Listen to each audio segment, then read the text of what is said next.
Storm Watch 12 weather with Chief Meteorologist Matt Hoffman. A live look at the rather cloudy skies in the Gold Beach area. And we've been seeing clouds increasing across the rest of Southern Oregon, Northern California, as we've gone through the late afternoon and early evening hours. Here's a look at the satellite and radar picture, the broad view showing those increased clouds in Southern Oregon, Northern California, but there's a cold front to the west, and that will bring some showers to our region overnight and then through the early morning hours. But a lot of that is going to clear out. So most of the day tomorrow is going to be dry. We'll see clearing skies for Southern Oregon, Northern California, but the active weather will be mainly tonight and then through early on your Wednesday. Winds have picked up for much of our region, especially in the Rogue Valley. Northwest winds sustained at 20 miles per hour at last check, and we've been getting some higher gusts in the region, up over 20 miles per hour, some spots pushing 30 miles per hour in the Rogue Valley. These winds will stay fairly breezy tonight and then into tomorrow as this storm system passes on by. Current temperatures, 73 in Medford, it's 70 in Klamath Falls, and 75 in Montague. Temperatures cooling a bit as we move into the evening hours.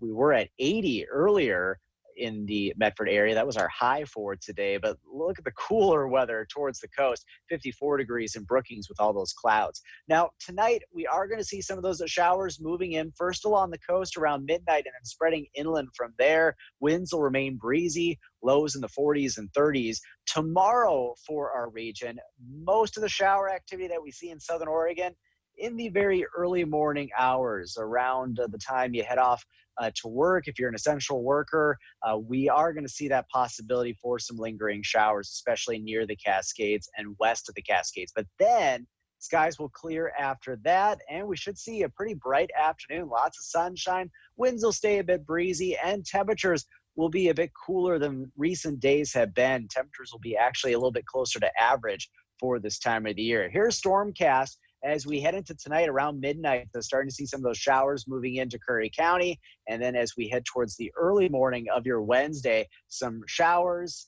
and also even some snow showers up above 5,000 feet along the Cascades. We shouldn't see any travel impacts, though. And then skies clear as we go throughout the day tomorrow. Temperatures on the cooler side. But then Thursday, lots of sun, and we begin our significant warm-up for the second half of this work week. Rainfall amounts tonight into early tomorrow, very minimal, 1/100 of an inch if we're lucky in the Medford area. But towards the coast, we could pick up at least some measurable rainfall. And then we start to see things heating up later in the week, Thursday, Friday, into Saturday, talking highs climbing into the 90s. Here's a look at your holiday weekend forecast for Mother's Day weekend.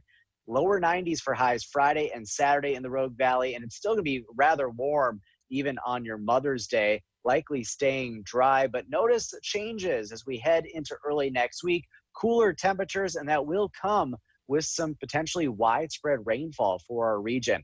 Your 7-day forecast for the coast, warming up Thursday and Friday, highs in the 70s. A little bit of the Checo effect going to be going on along the coast. Northern California heating up Friday and Saturday, talking about highs around 90 or so. Taking a look at the Klamath Basin, we should see some dry weather for Thursday, Friday, even through Mother's Day weekend, it looks like. But then things look to turn a little bit more unsettled into early next week. The Cascades and the Siskiyous, a little bit of rain and snow early tomorrow. Drier, warmer weather beyond that. And then we could see a few showers and storms pop up. We'll have to watch that for Mother's Day in the Rogue Valley, likely staying dry for Mother's Day and then cooling off early next week with better chances at some rain for our region. Brian. Thank you, Matt.